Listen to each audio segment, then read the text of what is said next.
Hi guys, മുരിങ്ങയില കണ്ടപ്പോൾ നിങ്ങൾ വിചാരിച്ചോ മുരിങ്ങക്കറി വെക്കാനാണെന്ന്? പക്ഷെ അല്ല കേട്ടോ, ഇതൊരു സ്പെഷ്യൽ റെസിപ്പിയാണ്. പാൻ ചൂടായ ശേഷം അതിലേക്ക് വെളിച്ചെണ്ണ ഒഴിക്കുക. എന്നിട്ട് അതിലേക്ക് ചെറിയ ഉള്ളിയും വറ്റൽമുളകും പച്ചമുളകും ഇട്ട് നന്നായി മിക്സ് ചെയ്യുക. നന്നായി വഴണ്ട് വരുമ്പോൾ നമ്മുടെ മെയിൻ ഇൻഗ്രീഡിയൻ്റായ മുരിങ്ങയില ചേർത്ത് ഒന്ന് വഴറ്റിയ ശേഷം കുറച്ച് തേങ്ങ ചിരവിയതും അതുപോലെ തന്നെ ആവശ്യമായ ഉപ്പും ചേർത്ത് നന്നായി വഴറ്റിയെടുക്കുക.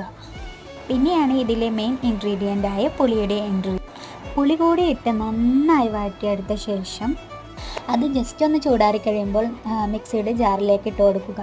ഞാനിപ്പോൾ ഉണ്ടാക്കാൻ ഉദ്ദേശിച്ചത് മുരിങ്ങയില ചമ്മന്തിയാണ് കേട്ടോ. നല്ല ടേസ്റ്റിയാണ്.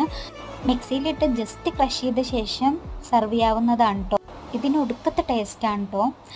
ആരൊക്കെ കൈയിട്ടൊക്കെ വരുന്നുണ്ട്, നല്ല ടേസ്റ്റാണ്. പിന്നെ ഒന്നും നോക്കണ്ട, ചോറിലിട്ട് കുഴച്ചങ്ങ് കഴിക്കുക. അപ്പോൾ ഇത് ഇഷ്ടപ്പെട്ടാൽ സബ്സ്ക്രൈബ് ചെയ്യാൻ മറക്കല്ലേ.